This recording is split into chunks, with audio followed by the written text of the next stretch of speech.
Hey fishos, the weekend just gone was pretty ordinary, wasn't it? A little bit windy, blowy. Oh goodness gracious me, it was hard work.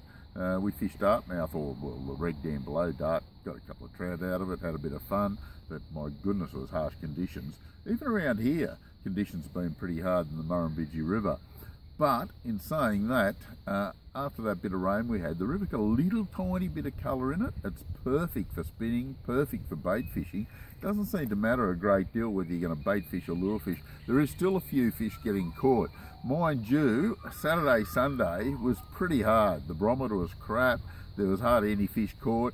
But I'm sure that if you head out this weekend, I think you'll get some pretty good results.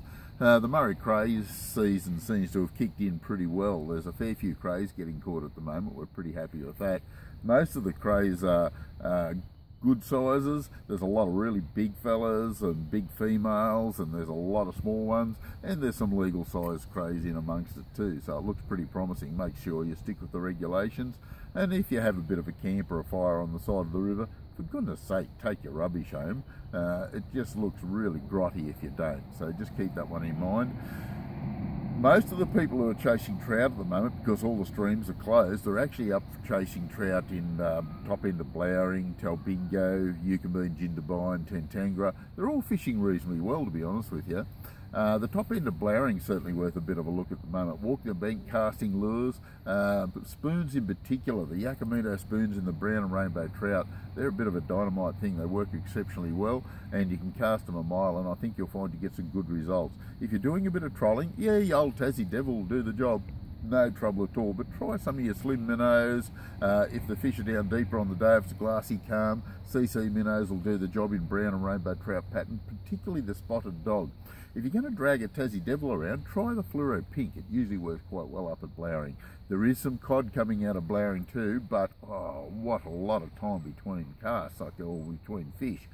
Hours and hours, and hundreds and maybe even thousands of casts, but there is some monsters getting caught.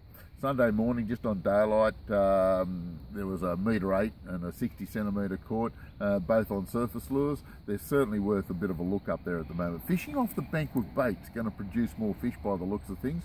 We're pretty happy with that. Talbingo is starting to produce a few good results. Tentangara, if you're brave enough and keen enough to go and chuck a line in there.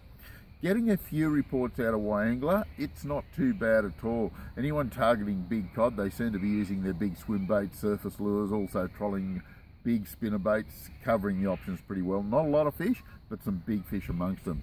Right up the Abercrombie or Lachlan Arm, some pretty consistent catches, so it's certainly worth the effort. Now you've got to remember, this time of year, you're not going to get big numbers of fish, but the quality of the fish is excellent. If I was going to chase a few trout and Blowering, I'd certainly put in at the top end of the dam, like the oldie up in that end, and work that top end rather than the bottom end of the dam. Rainbows and browns, a good mix there. So it looks like we're going to have a bit of activity over the next couple of weeks, so hopefully the weather's going to be good. This is the Compleat Angler's Fishing Report for this week. We'll catch you next week.